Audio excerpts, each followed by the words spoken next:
sur Livre Noir.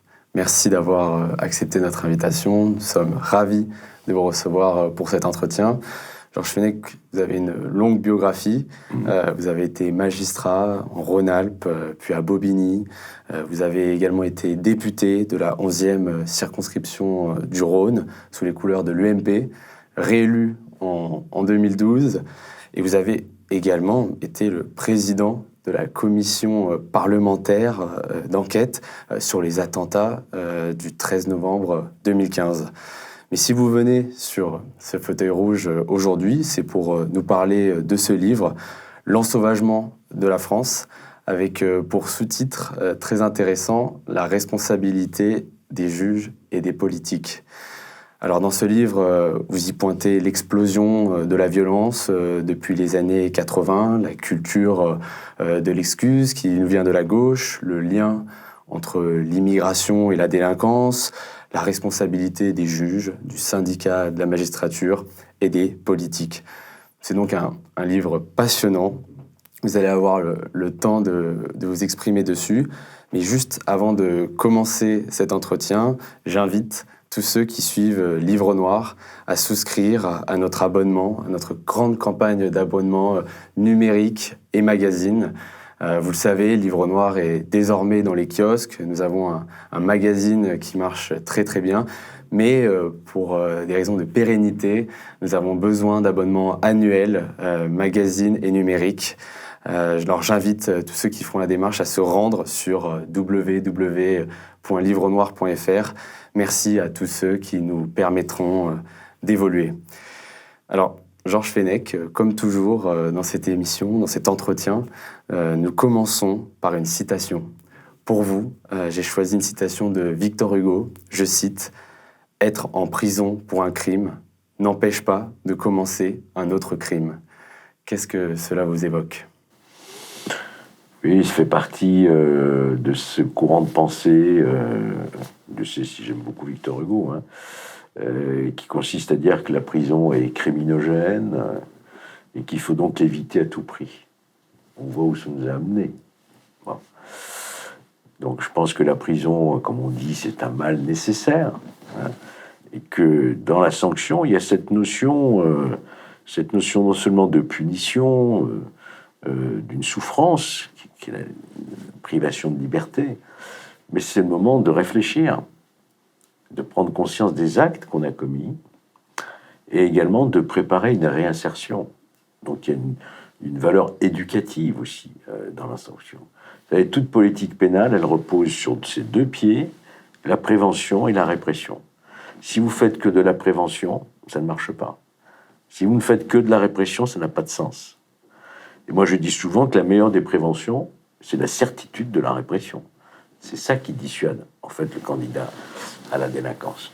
Vous voyez, alors, je comprends l'idée de Victor Hugo, mais je ne souscris pas à l'analyse qui en est faite que la prison, c'est là où on va commencer à réfléchir à ses prochains crimes. Il y en a. Mais encore faut-il que nos prisons puissent fonctionner normalement. Ça fait partie du débat, on y reviendra. Alors, dans votre ouvrage, vous consacrez les premières lignes à rendre hommage aux victimes, des jeunes femmes, adolescentes de cette barbarie, de cet ensauvagement, comme Lola ou Maëlys. Vous accusez d'emblée les juges, les politiques, vous-même, d'être responsables de non-assistance à personne en danger. On a vu la mort de Dominique Bernard ce vendredi dernier à Arras. Est-ce que c'est une nouvelle preuve de ce que vous affirmez ? C'est un nouvel assassinat à caractère terroriste qui démontre à quel point notre pays aujourd'hui est malheureusement exposé. Je dois vous dire que j'ai écrit ce livre non pas pour rajouter un nouvel essai à tout ce qui s'écrit, tout ce que j'ai moi-même pu écrire d'ailleurs sur ce sujet. C'est vraiment un témoignage que j'ai apporté. C'est-à-dire ce que j'ai vécu. C'est l'acteur que j'ai été au sein de la justice. Et donc je raconte mon passage à l'école, la magistrature, l'endoctrinement, les fonctions juridictionnelles avec cette culpabilisation de punir. Et puis, comme je suis aussi politique, puisque à un moment j'ai quitté la magistrature pour entrer en politique, je raconte aussi comment j'ai pu constater cette inhibition, ce frein de la part des politiques qui étaient tétanisés par rapport à une magistrature conquérante et qui a donc été à l'origine soit d'un immobilisme, soit quelquefois, il faut le dire, d'un ralliement à ces idées que j'ai toujours combattues et qui sont autour d'une idéologie qui a été parfaitement d'ailleurs élaborée par des esprits brillants intellectuellement, qui s'appelle la défense sociale nouvelle, qui nous vient d'Italie et qui a été importée en France par un magistrat, Marc Ancel, qui l'a développée et qui va inspirer des générations de magistrats où on va leur inculquer au fond que, vous savez, le criminel, il ne faut pas le voir uniquement comme celui qui a commis un acte criminel. C'est d'abord lui-même une victime.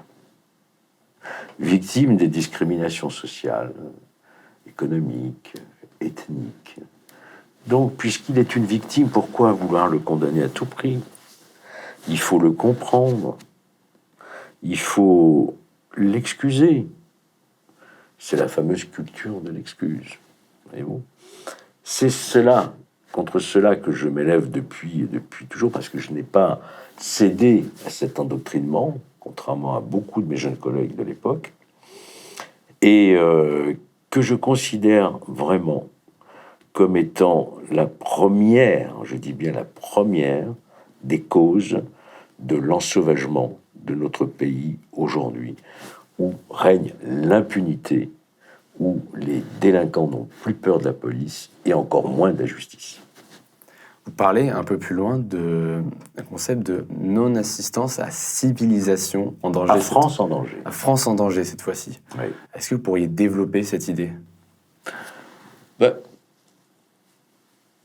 Dès lors qu'un pays n'assume plus sa mission régalienne, qui est la sécurité des citoyens, c'est la France qui est fracturée. C'est la France qui est menacée. Elle est menacée de l'intérieur et de l'extérieur, puisque nous voyons bien que nos frontières ne sont plus protégées, qu'on est incapable de maîtriser les flux migratoires, qui sont l'un des vecteurs de la délinquance aujourd'hui. Le vecteur, on peut dire, parce que quand on regarde les chiffres de manière objective, sans a priori, on voit bien ce lien entre l'immigration et la délinquance, et le terrorisme, on en parlera, qui est la forme ultime de la criminalité. On a trop longtemps nié ce phénomène, voire même occulté pour ne pas être suspecté de je ne sais quel racisme, antisémitisme, enfin racisme, xénophobie, etc. Donc aujourd'hui, cela nous explose en pleine figure. Une responsabilité des juges, une responsabilité des politiques. Alors vous avez raison, je prends ma part, puisque j'ai moi-même été juge et politique. D'ailleurs, je commence le livre par un « je nous accuse ». Moi, ma responsabilité, je dirais, c'est de ne pas avoir réussi à convaincre de cela. J'en étais conscient, si vous voulez, hein. Mais j'ai prêché un peu dans le désert, quoi.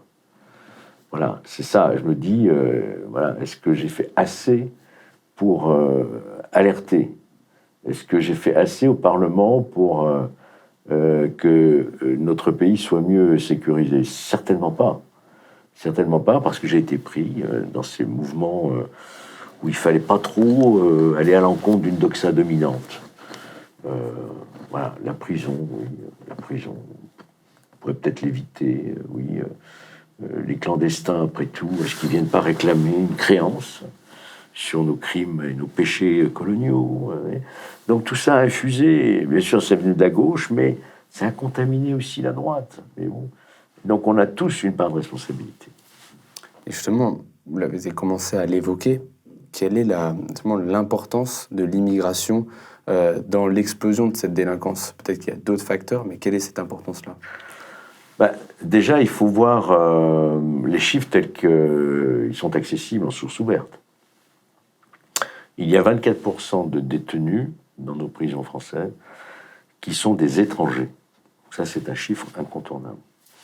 Est-ce que ça reflète la réalité du lien entre l'immigration et la délinquance? Non. Parce qu'en réalité, il faudrait intégrer tous les délinquants et criminels issus de l'immigration. Ça reste encore un sujet tabou. D'ailleurs, vous le savez, il n'y a pas de statistiques ethniques. Elles sont interdites en France, contrairement aux États-Unis, au Canada, d'autres pays européens. Parce que c'est très utile pour des études sociologiques, pour mener des politiques publiques, d'avoir ces éléments-là. Mais malgré l'interdiction, il y a eu quand même des études sociologiques qui ont été faites par des chercheurs, des criminologues. Je cite notamment l'étude de Farhad Khoros-Khobar, qui a été mené ses enquêtes dans les prisons françaises, et qui, à partir d'un certain nombre de critères, notamment ceux qui pratiquaient le ramadan ou qui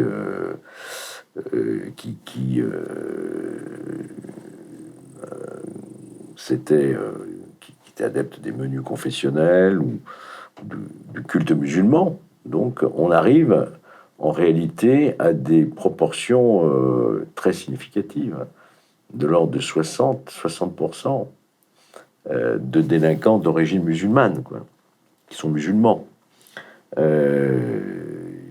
voire 80% dans certaines prisons françaises. Une fois que vous avez cela, vous devez immédiatement le dire, parce qu'au fond, je le pense sincèrement, que le fait d'adhérer à la religion musulmane n'entraîne pas, ou d'être issu d'immigration, ne vous condamne pas à tomber dans cette délinquance. Et je cite d'ailleurs dans mon livre des exemples que tout le monde connaît. Celui qui m'est venu à l'esprit tout de suite, c'est celui de Rachida Dati, issu d'immigration et qui est un exemple extraordinaire de réussite républicaine, mais tellement d'autres, et on en a tous autour de nous. Donc il s'agit d'une minorité, en fait, qui empoisonne la vie des Français et qui crée ce sentiment, plus que sentiment, cette insécurité. Voyez-vous. Donc le fait est là. Et une fois que vous avez posé ça, vous devez reconnaître avec lucidité l'échec de ce qu'on appelle le modèle d'intégration et d'assimilation. Et il faut en tirer toutes les conséquences. Et ça fait partie de la responsabilité de tout gouvernement. Donc là, on a abordé cette thématique de l'immigration qui est très importante dans votre livre, mais il y a autre chose, c'est cette culture de l'excuse qui vient justement en parallèle de cette immigration délinquante.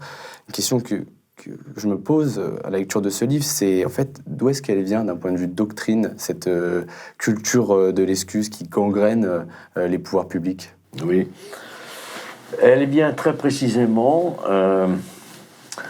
avec la naissance du syndicat de la magistrature, le 8 juin 1968, donc une semaine après la fin des événements du mois de mai 68, où se crée le syndicat de la magistrature de manière prétorienne, je dirais, puisque le syndicalisme n'est pas prévu, n'est pas autorisé à cette époque dans la justice. Et il faudra un arrêt du Conseil d'État 4 ans plus tard, l'arrêt Obrego, 1972, pour reconnaître l'existence d'un syndicat de magistrats.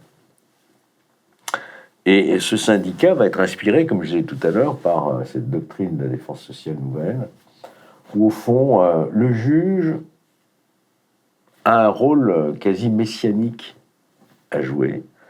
Il ne doit pas se contenter d'appliquer la loi, en fait. Il doit se montrer très attentif au sort malheureux de ceux qui souffrent dans notre société. Qui sont-ils? Ce sont des gens qui n'ont pas eu la chance de naître dans des milieux favorisés, ou qui sont issus d'immigration, etc. Donc, il faut avoir cet œil attentif et généreux, au fond, avec cette frange de la société. Et c'est la fameuse harangue que je cite intégralement dans mon livre, pour la première fois.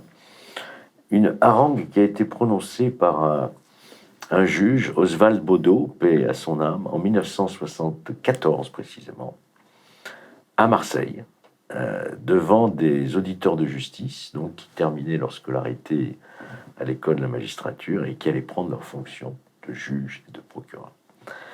Et il va leur délivrer un sermon sur la montagne, le fameux « soyez partiaux ».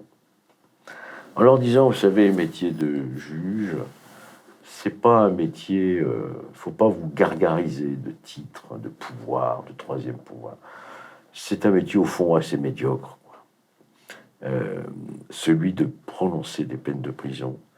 Et si vous arrivez de prononcer une peine de prison, ne la comptez pas en années, ni même en mois, ni même en jours, ni même en heures, pas même en minutes, mais en secondes. Et vous la compterez en secondes comme si c'est vous qui deviez exécuter cette peine. Et cette culpabilisation de punir. Soyez partiaux. Soyez partiaux. Soyez le défenseur naturel de l'enfant contre le père, de la femme contre le mari, du salarié contre le patron. Soyez les défenseurs naturels du voleur contre la police et du plaideur contre la justice. Vous aviez là un programme de sape du socle républicain, de la mission, du pouvoir de juger. Soyez partiaux. Est-ce que vous croyez qu'un juge peut, dans l'exercice professionnel, être partial, c'est-à-dire prendre la défense d'une partie par rapport à l'autre, celle que je viens d'énumérer à travers cette harangue? Non, il ne peut pas y avoir de juge partial. Il ne peut y avoir qu'un juge impartial. Certes, un homme, une femme, avec aussi des sentiments, mais il est dans une fonction. Il revêt une robe qui est un symbole de ce qu'il doit faire, c'est-à-dire rendre la justice telle, au nom du peuple français, telle que le peuple l'a voulu par ses représentants, voyez-vous. Alors vous allez me dire, oui, mais c'est de la vieille histoire, 1973. Je n'étais pas né, pour ce qui vous concerne. Mais on va faire un bond en avant. 2013, c'est plus récent. Que s'est-il passé en 2013? Le mur des cons. On découvre, dans le local syndical du syndicat Magistrature, un trombinoscope où sont épinglés des présumés adversaires de la justice. Bon, qu'on y trouve Nicolas Sarkozy, ou Brice Hortefeux, ou quelques journalistes, ça ne vous étonnera pas. Mais, en plus, il y a le portrait de 2 pères de famille dont les filles ont été violées et assassinées, notamment par Guy Georges, Jean-Pierre Escarfa et le colonel Schmitt. Comment des juges peuvent-ils s'en prendre à des victimes? Quel était le crime qu'on leur reprochait finalement? C'est d'avoir tout simplement créé une association pour défendre les victimes et pour améliorer tous nos dispositifs pour lutter contre les tueurs en série. Voilà le crime qu'ils ont commis. Ça a donné lieu à un procès, l'injure publique. La présidente du syndicat a été traduite devant le tribunal judiciaire de Paris. Condamnation. À quoi croyez-vous qu'elle ait été condamnée? À 500 € d'amende avec sursis et à la clé une promotion professionnelle à un poste élevé au tribunal de Bordeaux. Donc vous voyez que là... Alors vous allez dire, mais 2013, ça fait déjà 10 ans. Bon, alors on va parler de 2023. Pour vous dire que Pourquoi je vous dis cela? Parce que ce courant, il est très présent toujours. Vous savez, si la police nous dit le problème de la police, c'est la justice, ils le savent, qu'ils interpellent et qu'ils sont relâchés. Par qui? Par les juges. Donc que s'est-il passé en 2023? On a eu les émeutes. Juin-juillet 2023. Écoles, mairies, commissariats attaqués, saccagés, brûlés, incendiés. Des violences qui s'assimilent à des émeutes, mais des émeutes urbaines, et une volonté de s'attaquer à l'État et à la société. Que s'est-il passé là? On a eu un garde des Sceaux qui, pour une fois, Éric Dupond-Moretti, réagit vivement en adressant une circulaire au procureur, en leur disant « il faut une réponse rapide et ferme ». Que croyez-vous que le syndicat Magistrature ait pu faire? Alors ça, j'avoue que je ne l'avais jamais vu. Ils ont diffusé à leur tour une contre-circulaire. Mais au nom de quoi? Mais de quoi je me mêle? Ils ont diffusé une contre-circulaire à tous les procureurs et présidents de tribunaux en leur disant « mais non, en gros, attention, hein, attention, ces émeutiers, en quelque sorte, il faut aussi les considérer comme des révoltés. Des révoltes sociales. La nouvelle lutte. En fait, on considère que les émeutiers, c'est la nouvelle forme de lutte des classes sociales aujourd'hui. Voyez-vous? C'est cela qui... Vous voyez bien, et puis tous ces guides qu'il publie, le guide du manifestant, comment se comporter quand vous êtes interpellé, le guide du prisonnier, comment faire valoir vos droits. On prend le parti de la délinquance au fond.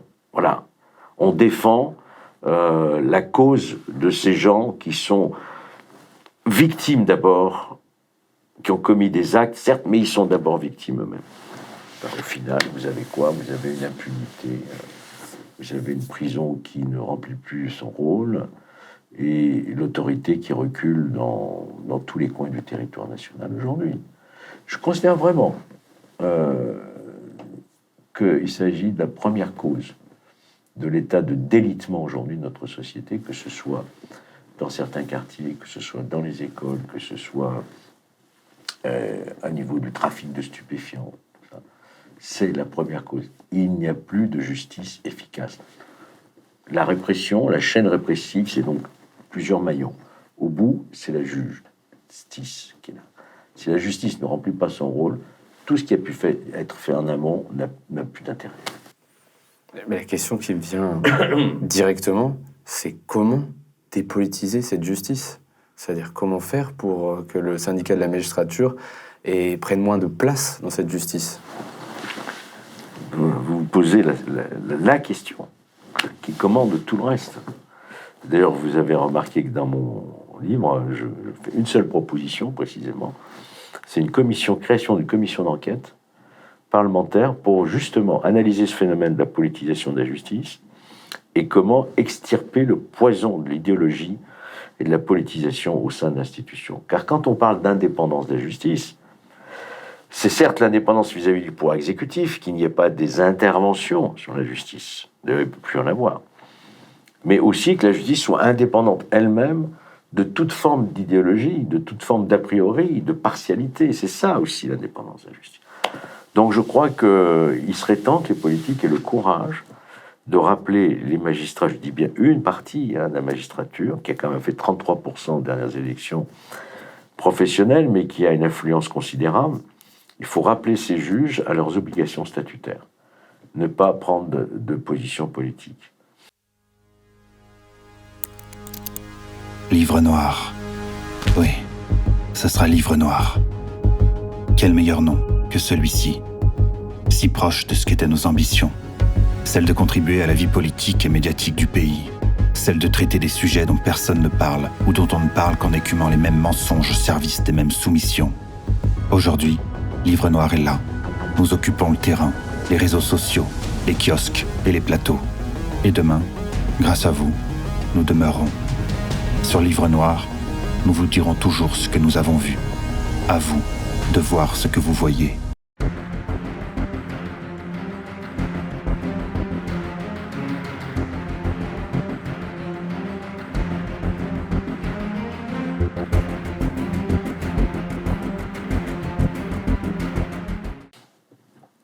Est-ce que tout est normal qu'un syndicat appelle à faire battre un candidat à la présidentielle? Pas normal. Ou que des magistrats s'élèvent contre contre les lois sur l'immigration, en disant qu'elles sont attentatoires aux grands traités internationaux, etc. Souvenez-vous quand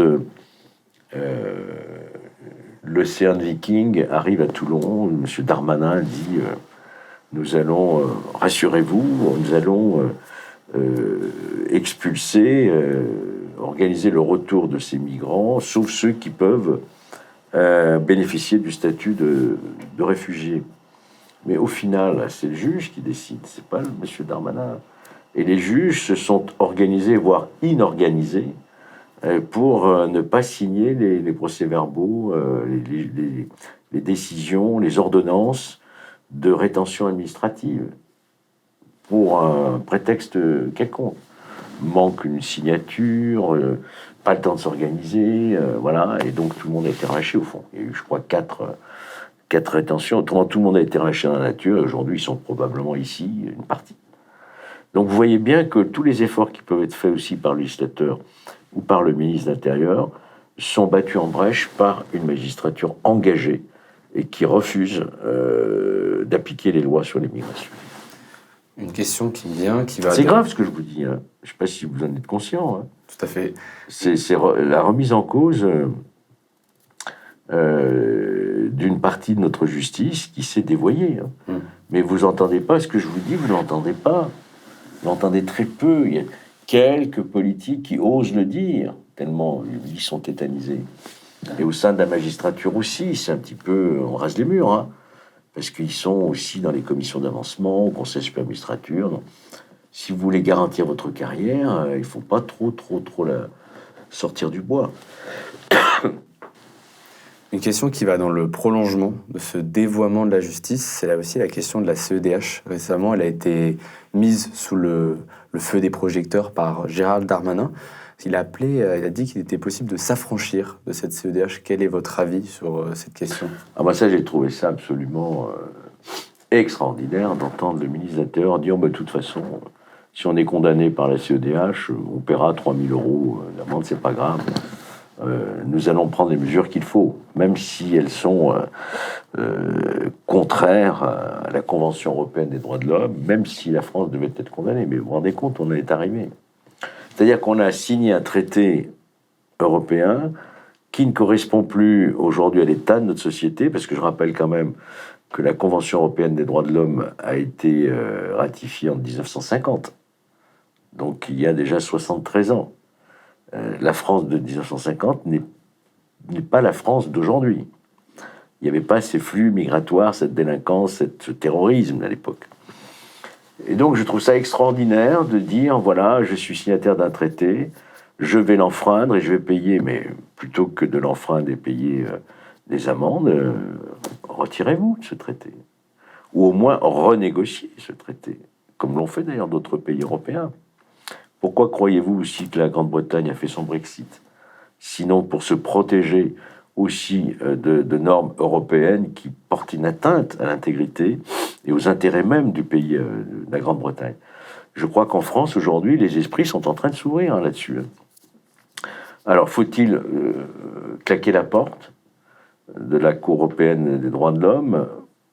Peut-on négocier une modification, notamment, je pense, de l'article 8, sur les atteintes à la vie privée, qui empêche, qui impose le regroupement familial en matière d'immigration. Il faut renégocier tout cela. On parle justement de politique. C'est la pusillanimité des politiques, c'est un grand sujet dans votre livre. Quelle est leur part de responsabilité, justement, encore une fois, dans cet ensauvagement général ? Mais je vous dis, c'est que au fond,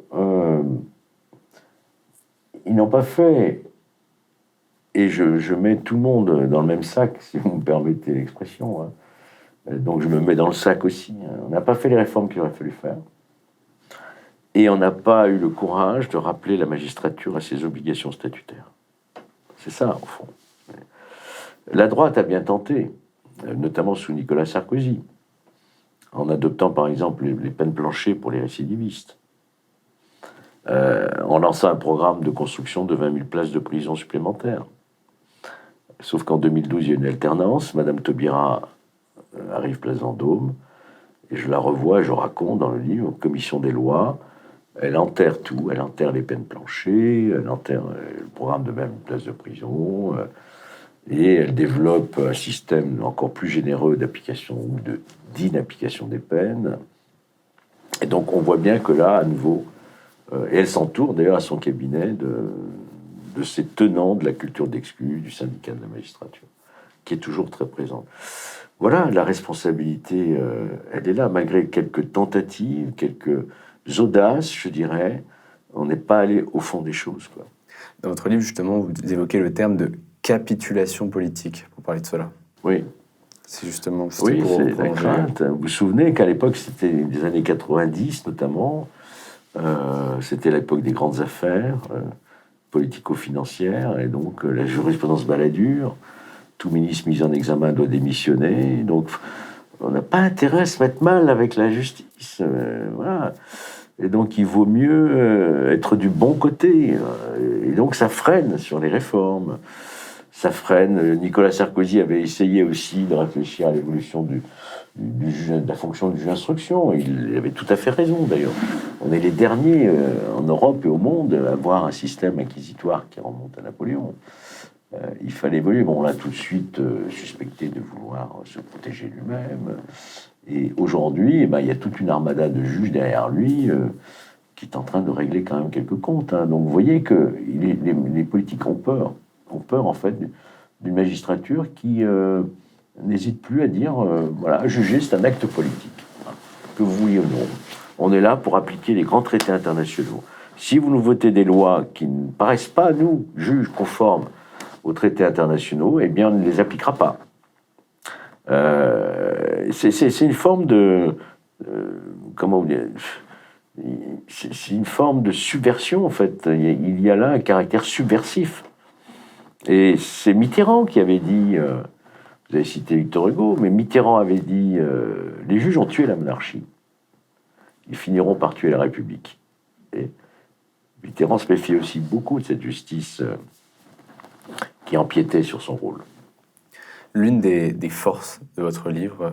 Et je vous dis tout ça parce que Dieu sait si je suis attaché à ma fonction de magistrat. Moi, je suis magistrat. Ma légitimité, elle vient de là. J'ai exercé cette fonction avec passion, avec le plus d'honnêteté possible. Je ne crois pas avoir pris des décisions en fonction de mes idées politiques que je pouvais avoir en tant qu'individu. Lorsque je décide de faire de la politique, je me mets en retrait de la justice, je me mets en disponibilité et je vais devant les électeurs, c'est autre chose. Je n'ai jamais, je ne crois pas, utiliser mes fonctions à des fins politiques ou avec des arrière-pensées politiques. Aujourd'hui, vous comparaissez devant un juge, vous posez la question, qui est-il, que pense-t-il, fait-il de la politique? C'est pas normal. Elle arrive à quel moment, cette politisation du juge? Vous expliquez depuis les années 70 et l'arrivée au pouvoir de non, ce que je veux dire, c'est sur dans le processus, par exemple. Est-ce que c'est à l'École nationale de la magistrature? Est-ce que c'est des personnes qui sont plutôt intéressées par ça, qui sont de gauche? Est-ce que c'est par pression? Vous êtes jeune, vous sortez du cocon familial, vous arrivez après la réussite à un beau concours, vous arrivez à Bordeaux, et là, tout de suite, vous êtes pris en main. Vous êtes encore un esprit un peu malléable aussi à cet âge-là. Surtout quand on vous dit que vous allez refaire le monde, c'est passionnant. Vous avez un pouvoir extraordinaire. Vous allez pouvoir refaire le monde, redéfinir la société, celle à laquelle vous croyez. Non pas celle que le peuple veut, mais celle à laquelle vous croyez. Vous allez avoir... Mais c'est valorisant de se dire... Et on recevait comme ça des gens très orientés idéologiquement. C'était des grands gangsters qui venaient nous expliquer la prison dans l'amphithéâtre. J'avais l'impression d'être sur une autre planète, je vous dis. Et donc, il y a cette forme-là. Et puis après, il y a tout le passage dans les juridictions où le syndicalisme sait faire de l'entrisme, sait faire du prosélytisme, de l'endoctrinement, et voire même, de manière à peine non dite, une forme de pression par rapport à la carrière, à votre avancement, si vous n'adhérez pas au bon syndicat. Moi, j'ai créé un syndicat pour lutter contre cela. J'ai créé l'association professionnelle des magistrats. dans les années 80. Ça s'est très mal terminé, très très mal. On a eu notre peau, et on a eu la mienne en particulier, surtout être traduit dans des tribunaux, évincé de ma carrière, tout le monde s'est éparpillé dans la nature, le syndicat n'existe quasiment plus, c'est une coquille vide, tout le monde a fui, parce que on nous est tombé dessus, nous étions considérés comme l'extrême droite de la justice, quoi. Parce que justement, on attaquait le syndicat, enfin, on s'élevait contre cette vision rousseauiste de la société que véhiculait le syndicat de la magistrature. Mais bon. Et pour autant, je trouve que l'une des forces de votre livre, si vous tapez sur la gauche, je trouve que vous ne déléguez pas toute la responsabilité sur cette gauche. Vous parlez aussi de la droite, c'est-à-dire dans sa responsabilité politique. Est-ce que vous pourriez en dire un peu plus ? Mais écoutez, j'ai publié dans ce livre des circulaires qui n'ont rien de garde des sceaux de droite, qui n'ont rien à envier aux circulaires des gardes des sceaux de gauche. Quand on vous dit à droite aussi, la prison doit être l'exception d'exception, ne requérez pas la prison d'emprisonnement, mais si vous ne pouvez pas faire autrement, faites en sorte que celui qui a été condamné ressorte le plus vite possible, etc. C'est un discours, c'est une politique pénale molle. Je me suis dit, mais c'est pas possible. Alors je suis allé voir, je le raconte aussi, comment les choses se sont passées à New York. Tolérance zéro. J'ai eu l'opportunité de rencontrer le maire à l'époque, Rudolph Giuliani, qui était celui qui a mis en œuvre cette doctrine de la tolérance zéro et qui avait, en quelques années, fait de New York la ville la plus sûre des États-Unis. C'est que là-bas, au premier acte, même d'incivilité, vous êtes immédiatement sanctionné. On ne cherche pas à savoir si vous avez été victime de discrimination. Vous avez commis un acte, vous devez payer, n'est-ce pas ? Donc, j'ai écrit d'ailleurs à cette époque-là, en 2001, Tolérance zéro, qui est le premier tome, je dirais, de l'ensauvagement 20 ans plus tard, où malheureusement les choses se sont aggravées, plutôt que régulées, elles se sont aggravées. Voyez-vous.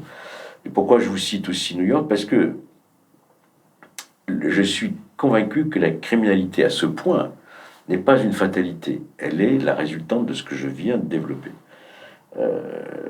Le crime existera toujours dans toutes les sociétés, dans toutes les civilisations, à toutes les époques.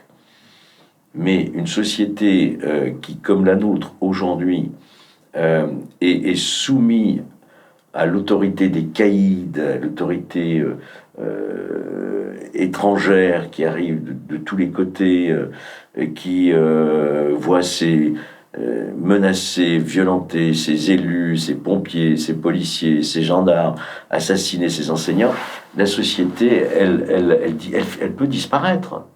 Elle peut disparaître. Donc, je pense que aujourd'hui, on est au pied du mur, et c'est aussi pour ça que j'ai voulu écrire ce livre. En toute honnêteté, en toute liberté de parole. Mes carrières sont déjà faites, moi. J'arrive à un stade de ma vie professionnelle où je peux dire aussi certaines choses. Et non pas que je ne les ai pas dites précédemment, mais là, je les ai dites avec force, plus forte encore. Et d'ailleurs, je suis content parce que ce livre rencontre un public. Et ça, je voudrais vraiment que chacun ait conscience que la justice de notre pays ne fonctionne pas comme elle devrait fonctionner. Que les politiques n'osent pas prendre les décisions que nous devons prendre. Mais on est vraiment au pied du mur aujourd'hui. Ce qui rend votre livre intéressant, vous l'évoquez, vous avez été magistrat et politique, vous avez été député du Rhône. Vous avez commencé aussi à l'évoquer au début de l'entretien, c'est qu'est-ce que vous auriez pu faire mieux en tant que politique ? De là où je me trouvais, c'était difficile aussi. Vous savez, un député fait partie d'un groupe politique. La maîtrise du calendrier, de l'ordre du jour revient au gouvernement. Si vous n'êtes pas au gouvernement, vous ne pouvez pas agir. Un député vote des lois, mais il n'a pas les manettes pour... c'est très important. Regardez par exemple actuellement ce qui se passe, vous voyez bien au ministère de l'Éducation nationale, la différence qu'il y a entre un Attal et un Pap Ndiaye. Vous voyez bien que le ministre peut effectivement faire bouger. Je ne fais pas partie de ceux qui pensent que la politique ne peut rien. Je pense tout le contraire. Et donc, qu'est-ce que j'ai pas fait que j'aurais pu faire? J'ai quand même participé, si vous voulez, à ma décharge, si vous permettez, quelques circonstances atténuantes. J'ai quand même accompagné et suivi beaucoup tous les débats sur les peines planchées, sur l'aménagement des peines, un certain nombre de choses que j'ai moi-même portées, comme le bracelet électronique pour éviter les récidives. J'ai été rapporteur du dispositif de la rétention de sûreté pour les criminels dangereux, qui ne soient pas libérés brutalement et remis dans la nature. J'ai présidé la commission d'enquête parlementaire sur les attentats de 2015, pas uniquement le Bataclan, les attentats aussi du mois de janvier, c'est-à-dire l'Hypercacher et Charlie Hebdo, où j'ai formulé avec 30 de mes collègues 40 propositions qui sont aujourd'hui toutes réalisées. Et j'en suis très, très satisfait et très fier de ce travail que nous avons fait. Tout n'est pas évidemment à jeter comme ça d'un revers de main, mais pour autant, il manque encore l'essentiel, quoi. Il manque la crainte du juge et de la police. Et ça s'explique, mais que pouvions-nous faire de plus quand vous savez que ces juges sont tout à fait juridiquement irresponsables, je dirais, de leurs actes, puisqu'il n'y a pas de véritable responsabilité, on ne la fait pas jouer en réalité, et qu'ils sont toujours nourris de cette idéologie rousseauiste. Et c'est ça qu'il faut arriver, et c'est la question que vous m'avez posée, il faut arriver à dépolitiser la justice. Est-ce qu'aujourd'hui, cette idéologie, elle nous rend aussi impuissants par rapport à la question du terrorisme? Alors là, c'est toute une histoire aussi. Moi, je l'ai raconté. Lorsque, en 1986, Jacques Chirac crée la 14e section du parquet de Paris, spécialisée dans les antiterroristes, qu'est-ce que la gauche n'a pas dit? Vous rétablissez la justice d'exception, etc. C'est l'époque aussi, dans les années 80, où on va amnistier à tour de bras des terroristes basques, bretons, italiens, toute l'Europe et se demande ce qui se passe en France. L'Italie qui voit relâcher les auteurs d'attentats, la France qui refuse les demandes d'expulsion, parce qu'on a cette vision angélique du terroriste comme étant un combattant de la liberté. Et bon, on s'est quand même fait avoir, hein. Rappelez-vous l'affaire Césari, etc. Et donc, il fallait raser les murs à l'époque quand on exerçait ses fonctions de parquet ou de juge d'instruction spécialisé. Mais même quand on a voté les textes, et là j'y étais, notamment en 2012, 2013, 2014, 2016, bien sûr après les attentats de 2015, la gauche encore s'est émue de cette justice d'exception, quoi. Allant même jusqu'à contester la nécessité de créer un parquet national antiterroriste. Nous l'avons fait. On a aujourd'hui effectivement des dispositifs qui sont à la hauteur, hein, qui travaillent en pleine symbiose avec notamment la DGSI, nos services de renseignement. Il y aurait beaucoup à dire aussi sur une responsabilité d'un certain angélisme par rapport au terrorisme, voyez-vous. Bon, aujourd'hui, je crois que on a compris que c'était le combat pour sauver notre civilisation et notre société. Il est là, le combat. On a compris, je dis, c'est pas général, parce que quand j'entends encore des déclarations, notamment sur les bancs LFI, je suis assez scandalisé, quoi. La question aussi, on arrive vers la fin de cet entretien, qui se pose, c'est-à-dire que si on a donné un changement d'idéologie, est-ce qu'on a vraiment les moyens, encore aujourd'hui, de contrôler notre territoire face à cette menace terroriste? Moi, je considère que s'il y a une volonté politique réelle, ferme, c'est une affaire qu'on peut régler en peu de temps, en réalité. En peu de temps. Il faut une volonté, mais inébranlable, hein. Ça peut se faire en un quinquennat, ça peut se faire. On peut régler le problème. On peut avoir des juges qui respectent leur statut. Ou alors, ils vont faire autre chose. On peut avoir des prisons qui remplissent leur rôle. On les construit. Vous avez des maires qui refusent, on oblige. Construction des peines de prison. Construction de centres éducatifs fermés. Contrôle de nos frontières. Renvoi des clandestins étrangers. Plus d'appels d'air. arrêter avec cet angélisme aussi et ce dévoiement du droit d'asile. Mais on sait ce qu'il faut faire. Il faut le faire. Face à cette question de la légalité, se pose la question aussi, est-ce qu'on ne devrait pas mettre en avant la question de la légitimité à travers le référendum? Est-ce que ce n'est pas une des solutions? Ah, on se méfie du peuple, évidemment. Là, je rappelle le général de Gaulle, le référendum.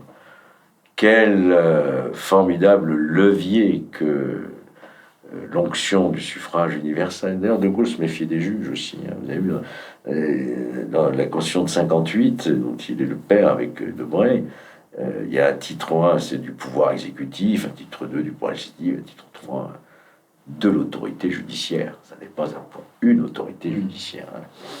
Non, le référendum, on ne le pratique plus parce qu'on a peur. On a peur de l'opinion du peuple, de tomber dans une forme de populisme. Alors c'est quand même le peuple qui délègue son pouvoir à ses représentants. Et quelquefois, il faut le consulter directement, parce qu'il se passe des événements dans notre pays qu'on n'avait pas prévus peut-être au départ, et qu'il faut de temps en temps donner cet oxygène démocratique, ne pas figer un débat avec un programme présidentiel tous les 5 ans. Il faut aussi redonner ce qu'avait fait le général de Gaulle. Et d'ailleurs, quand il a essuyé un échec au référendum de 1969, il en a tiré toutes les conséquences. Il est parti. Vous en connaissez beaucoup aujourd'hui des politiques qui ont ce courage de mettre en jeu leur mandat, qui tirent les conséquences d'un échec, ne serait-ce qu'électoral, pour arrêter et laisser la place à l'autre. Non, malheureusement, je crois qu'il y a une forme d'honneur en politique qui n'existe plus comme il existait à une époque. Pour conclure cet entretien, face à cette question de l'ensauvagement, est-ce que vous êtes optimiste ou pessimiste pour l'avenir de la France? De nature, je suis optimiste, vous l'avez compris, hein, puisque je me suis battu toute ma vie contre le terrorisme, contre les sectes, contre la délinquance. J'ai toujours considéré que les seuls combats qu'on perd sont ceux qu'on ne mène pas, évidemment. Là, je suis inquiet, je peux vous dire. Ouais. Je suis vraiment inquiet. Je ne dis pas qu'il est trop tard. Hein. Je pense dire que s'il y avait un pouvoir décidé, ferme, fort, on peut inverser la vapeur, on peut inverser la tendance. Mais je suis inquiet. Voilà. Je suis inquiet parce que les menaces sont lourdes. J'ai vécu comme parlementaire les attentats de 2015 et j'ai vu de près ce qui s'est passé. J'ai compris pourquoi on en était arrivé là. Et je considère qu'aujourd'hui, même si on a progressé, on n'a pas encore pris les mesures maximales, parce qu'on ne plaisante plus aujourd'hui. On est dans une protection minimale, même en ayant déclenché l'urgence plan Vigipirate, je pense qu'on ne fait pas encore tout ce qu'on devrait faire pour protéger nos écoles d'abord, nos transports, tous les lieux qui sont... D'ailleurs, vous avez vu, les régions se sont mis à financer des programmes pour les transports, les gares, contre l'avis du préfet, parce qu'on considère que ce n'est pas leur rôle. Mais si, il faut que tous les élus, à quelque échelon que ce soit, ils puissent contribuer à cet effort national de protection de notre territoire. C'était ma dernière question. Merci pour cet entretien, Georges Fenech. C'était passionnant. Merci d'avoir répondu à nos nombreuses questions. Pour tous ceux qui sont intéressés par ces questions d'ensauvagement, de laxisme judiciaire, d'idéologie dans la justice, d'ensauvagement, et de la réponse politique à cela, je vous conseille, et toute la rédaction de Livre Noir vous conseille vivement la lecture de ce livre, L'ensauvagement de la France, aux éditions du Rocher. Vous trouverez une lecture aiguisée de notre société.